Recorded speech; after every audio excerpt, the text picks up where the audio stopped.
नमस्कार। हम कल बात कर रहे थे मुद्रास्फीति के कारणों की, और उसमें सबसे पहली बात हमने जो देखी थी वो ये थी कि मुद्रास्फीति मूलतः एक मौद्रिक तथ्य होती है।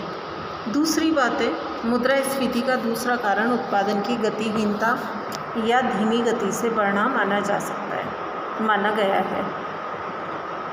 भारत जैसे देश की बात ही अगर हम करें तो हमारे देश में जो खेती है, कृषि है, वो मानसून का जुआ है। अगर मानसून अच्छा हो गया तो खेती अच्छी हो जाएगी, और मानसून अच्छा नहीं हुआ तो खेती अच्छी नहीं होगी। तो और इसलिए हमारे यहाँ कृषिगत उत्पादन भी अनिश्चित है। औद्योगिक उत्पादन की बात अगर हम करें तो औद्योगिक उत्पादन के लिए रॉ मटेरियल या कच्चे माल के लिए हमें विदेशों पर आश्रित रहना पड़ता है, और इस कारण हमारी औद्योगिक उत्पादन भी हमारा सुनिश्चित नहीं हो पाता है कि कितना औद्योगिक उत्पादन हमारे यहाँ हुआ है। यही कुछ कारण है कि कुछ विचारक मुद्रास्फीति को मौद्रिक प्रश्न नहीं मानकर माल के उत्पादन और सप्लाई का प्रश्न मानते हैं। उनके अनुसार मुद्रास्फीति की समस्या इसलिए है क्योंकि माल का उत्पादन पर्याप्त मात्रा में नहीं बढ़ पा रहा है। तीसरा कारण इसका है कि जैसे लागतजन्य मुद्रास्फीति में हम ये देख चुके हैं कि विशेषता औद्योगिक वस्तुओं के उत्पादन में कीमतें उनकी लागतों के ऊंचे होने का परिणाम होती हैं। कृषि के व्यावसायीकरण के बाद उर्वरकों और अन्य कृषिगत इनपुट्स की लागतें बढ़ने से इनके वसूली मूल्यों में भी प्रतिवर्ष वृद्धि की गई है। इस प्रकार ऊंची लागत वाली अर्थव्यवस्था एक ऊंची कीमत वाली अर्थव्यवस्था ही प्रमाणित होती है। लागत वृद्धि के लिए ऊंची मजदूरी, पावर की ऊंची दरें, ब्याज की ऊंची दरें और अन्य खर्चों में अत्यधिक वृद्धि होना माना जाता है, या ये सब इसके लिए जिम्मेदार होती हैं।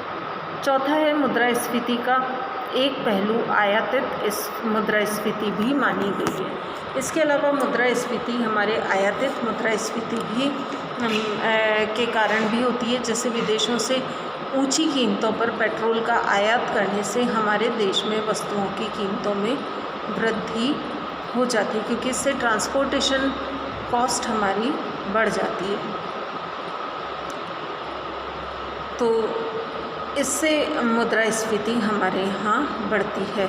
अर्थशास्त्री भारत में मुद्रास्फीति का एक कारण आयातित पदार्थों के भावों में वृद्धि होना भी मानते हैं। नेक्स्ट है,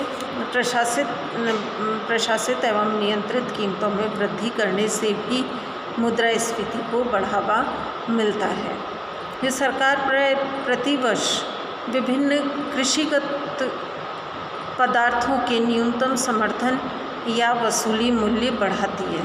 इससे खुले बाज़ार में उनकी कीमतें बढ़ने लगती है, और इस प्रकार औद्योगिक पदार्थ जैसे उर्वरक, इस्पात और अन्य वस्तुओं के प्रशासित मूल्यों में वृद्धि की घोषणा से मुद्रास्फीति के लिए दबाव बढ़ते हैं।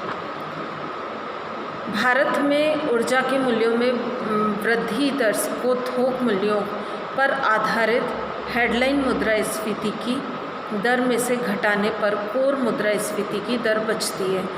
अतः प्रशासित मूल्यों में की गई वृद्धि सामान्य मुद्रास्फीति की दर को अवश्य बढ़ाती है। ये हेडलाइन मुद्रास्फीति और कोर मुद्रास्फीति की बात हम पहले कर चुके हैं। नेक्स्ट है, एन.ए. मजूमदार और अन्य व्यक्तियों का विचार है कि भारत जैसे देश में मुद्रास्फीति पूर्णतया एक मौद्रिक तथ्य नहीं है, बल्कि इस पर बाज़ार की प्रत्याशाओं का भी गहरा प्रभाव पड़ता है। जब बाज़ार में ये धारणा हो जाती है कि कीमतें बढ़ेगी तो कीमतों में वृद्धि की प्रवृत्ति लागू हो जाती है। इसलिए ब्याज की दर को 19 से 20% तक बढ़ाकर मुद्रास्फीति को नियंत्रित करने का प्रयास करना सफल नहीं होगा, बल्कि इससे विनियोग और उत्पादन पर विपरीत प्रभाव पड़ेगा जिससे मुद्रास्फीति के दबाव कम होने के बजाय बढ़ जाएंगे। इसी को ध्यान में रखकर बैंक की उधार देने की ब्याज दर में कमी की गई और ब्याज दर को कम करने की नीति अपनाई गई है। नेक्स्ट है, प्रोफेसर बी भट्टाचार्य ने अपने एक अध्ययन में बताया कि भारत जैसे देश में मुद्रास्फीति पर जिन अन्य कारणों का प्रभाव देखा जाना जरूरी है उनमें मुख्य हैं खाद्यान्नों की पूर्ति, सरकारी बफर स्टॉक के माध्यम से सार्वजनिक वितरण प्रणाली का संचालन, कृषिगत और गैर कृषिगत आमदनी में सापेक्ष असमानता आदि। खाद्यान्नों के अभाव से इनके मूल्यों में काफ़ी वृद्धि होती है, जो अन्य वस्तुओं के मूल्यों में वृद्धि को प्रेरित करती है। यदि कृषिगत व गैर कृषिगत क्षेत्रों की आमदनी की वृद्धि में भारी असमानता होती है तो सापेक्ष मूल्यों में काफ़ी अंतर उत्पन्न हो जाता है। भारत जैसे कृषि प्रधान देश में मुद्रास्फीति कृषिगत पदार्थों के मूल्यों में वृद्धि से काफ़ी प्रभावित होती है। नेक्स्ट है, परोक्ष करों की वृद्धि भी मूल्य वृद्धि को जन्म देती है। भारत में उत्पाद शुल्क, आयात शुल्क, बिक्री कर आदि के भी मुद्रास्फीति को बढ़ाने में हाथ रहा है। वैसे प्रत्यक्ष करों में से खर्च के योग्य आय कम होने से मुद्रास्फीति पर एक सीमा तक रोक लगती है, लेकिन परोक्ष कर भी स्फीतिकारी माने जाते हैं। इस प्रकार सभी अनेक तत्वों को मिलाकर भारत जैसे देश में मांग प्रेरित और लागत प्रेरित मुद्रास्फीति की दशाएं न केवल उत्पन्न की जाती हैं बल्कि इनको बहुत कुछ स्थायित्व भी प्रदान किया जाता है। साथ ही ढांचेगत बाधाओं के कारण भी मुद्रास्फीति को बल मिला है।